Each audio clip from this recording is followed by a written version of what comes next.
Okay, for those of you who have Designer Plus, you have an additional choice with your fancy fills in that you can apply sculptured fancy fill.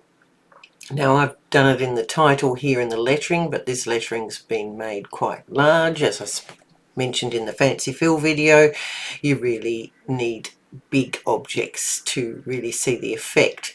So if I select this lettering and I right click on it and go to the object properties, I can see that I have a height of nearly 50 millimeters for my letters. If I go, I can't see the fill here. When I go to object properties, I get the lettering object properties. If I go to the fill stitch though, the fill stitch tab, then I can see the fill stitch properties for that lettering. So I have chosen the pattern Dunes and I went with the default size.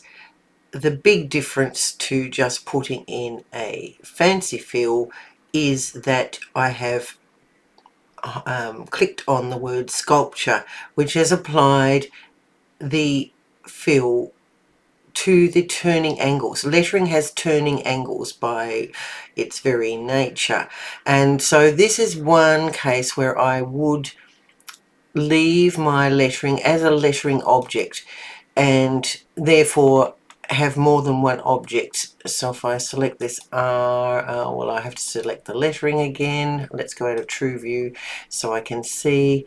And if I go to the Reshape tool, you can, and I have the outline showing, you can see that this part of the R is actually a separate object to this part of the R. So you really, to get the best out of it would be very difficult to put multiple angles in an object of this shape. So to get the best out of the sculptured fancy fill, leave your lettering as lettering and just change the fill. You can do it in two ways. You can come down here to the sculptured fancy fill and it will apply the default fill, and then you can go to the object properties and change the pattern. Or you can put a pattern fill in and then go to the object properties and apply the sculpture.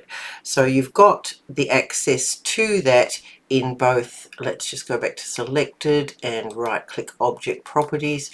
You've got the access to the sculptured fancy fill here in the object properties by clicking here, or you've got access to it immediately by clicking on the sculptured fancy fill down the bottom. So it will automatically be sculptured. Now of course you can go back to the grid option and apply that. Let's go into True View so we can see that. So we'll go back to the grid option and apply that, and you would have the normal. It will be affected by the stitch angles a bit, but it won't look as nice as if you use the sculpture and apply that. Okay, now it doesn't have to be on lettering. Now I do have another video on applying sculptured fancy fill to lettering. It's an old video done in version 6, so the tools are in a different place. So that's why I've pointed out where the tool is in version 9, and it was here in version 8 and 7. So you can find it, but if you'd like to go back and watch that version of applying sculptured fancy fill to lettering, you can do that.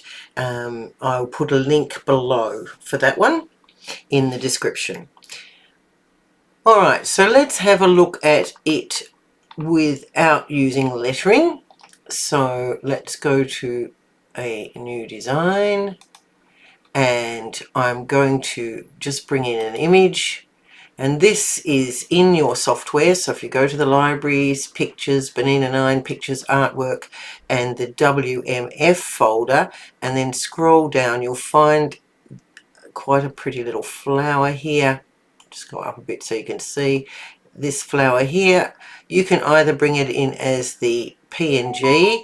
They've put the PNGs in here so you know what the WMFs look like, because Windows doesn't give you a thumbnail for the WMFs.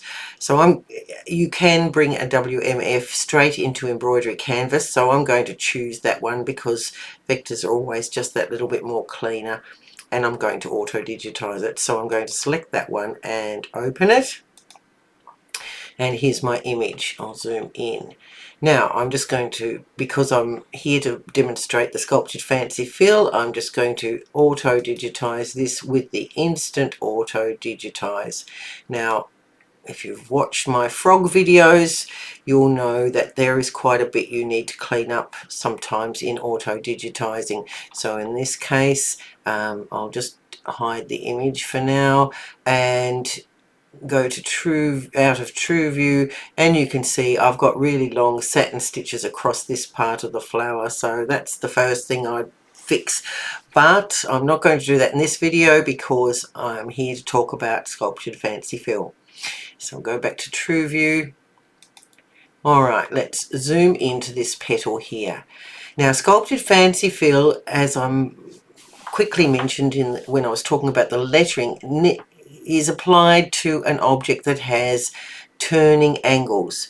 So you can either add stitch angles to an object that only has one angle, or you can digitize with the block digitizing tool, and I have a video on the block digitizing tool as well, which will add your angles as you digitize. Well, at least I think I have. I'll have to check that. If I have, I'll put it in a link in the description. If not, I'll try and get one done soon. I've done so many now, it's hard to remember what I've got and what I haven't. Okay, so when you auto digitize, generally you don't get turning angles, but in this case there are turning angles in this part of the design. You can see that if I select that part only and go to the reshape tool, you can see, well, it's a bit hard to see. I'll go out of true view, that's better. Yes, you can see the multiple angles around this area, but it didn't do it on this area because it has got this complex little bit in here. Let's have a look at this. Let's tab and see what else we can find. Oh, that's very complicated. Those arches are all seem to be one of, that has multiple angles, but it's weird. Oh, that's the outline. Okay, let's shift tab. There we go. So these outer areas of the petals have also got turning angles, but they're fairly small areas. So let's select one of the petals, which is a bigger area, so I can show it nicely. And if we go to the reshape tool on that, we'll see that it has one angle only. Okay, so I can apply a fancy fill. So I'll click on that and it will change the angle to vertical because that's the default for this, and I covered all that in the fancy fill video. So this one we do need multiple angles, so I'm going to edit in the edit toolbox and add some stitch angles. So when I click on that, that single angle disappears. And well, let's just go to true view for now so you can see. So I can then put in some multiple angles. So I can left click here and left click there. That's one angle.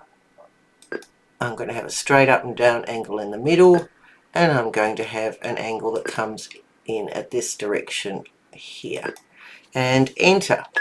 And you'll see it does affect the fill a little bit, but it's not as perfect because, again, with these odd angles, we're losing the definition down this side of the diamond because the shape matches the stitch angle.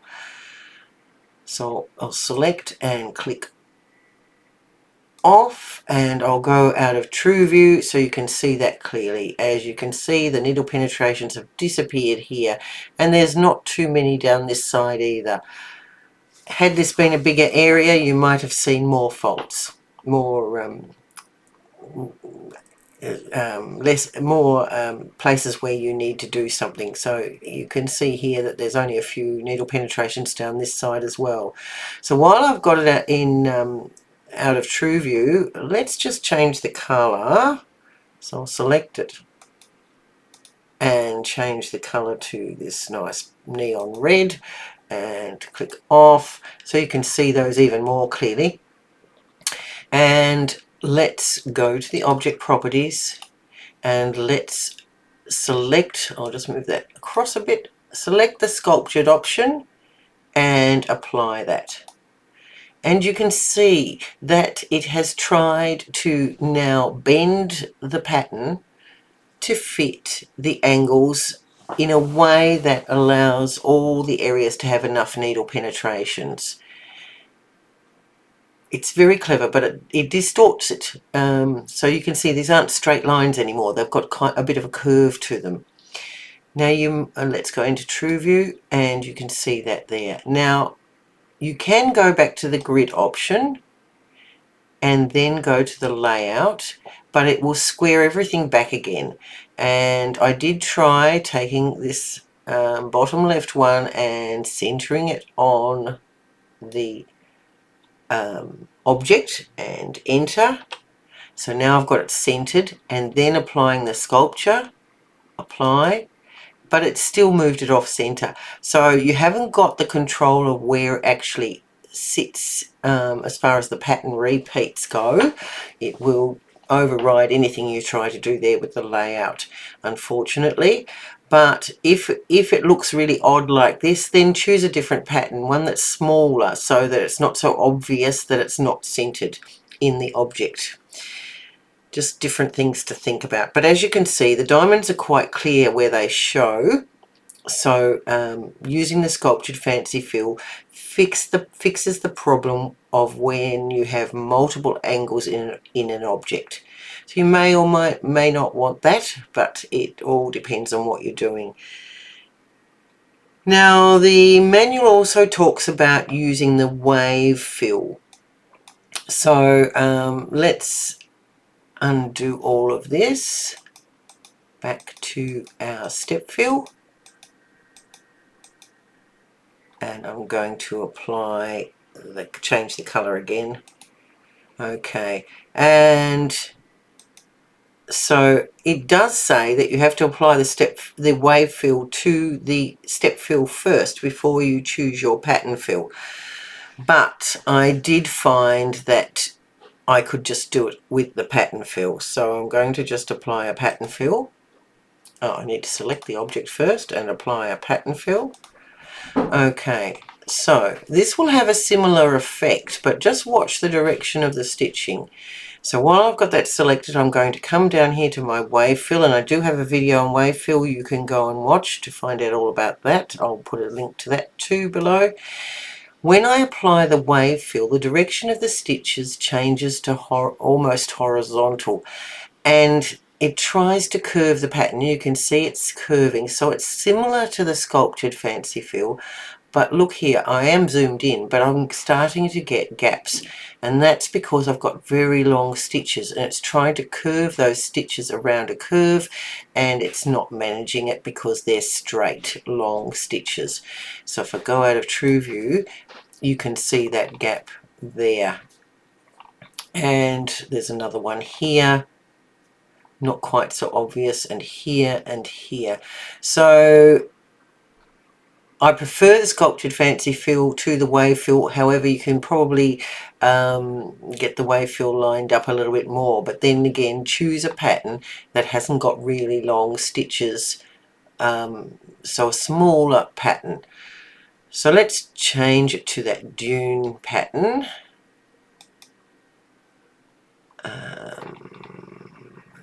Should be in alphabetical order, but I can't guarantee it. No. There it is. And apply that. So this pattern with the wave fill works fine because the stitches are all shorter. So let's take the wave fill off that. And that's the normal dunes. This is with the wave fill applied. and this is without, and let's apply the sculpture. Totally different look. So we're getting these long straight stitches. So in this case, we might not have multiple stitch angles. Let's have a look. Reshape. No, I've only got one stitch angle, so I have to add in multiple stitch angles to get a better look. So we'll add stitch angles. So you can do it with the wave fill in there. See, it's gone back to grid.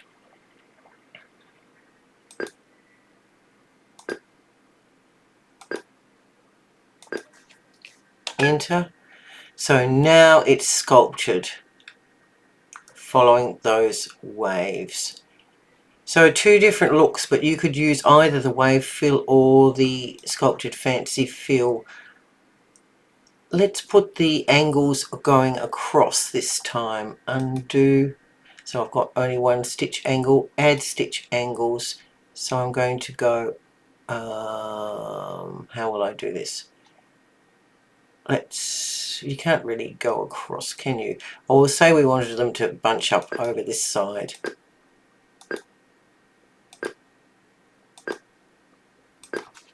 Enter. And it's got sculptured fancy fill, so it is trying to squash those patterns into this side. It's not something you would do on this particular design, but look how the sculptured the pattern has curved around with the angles.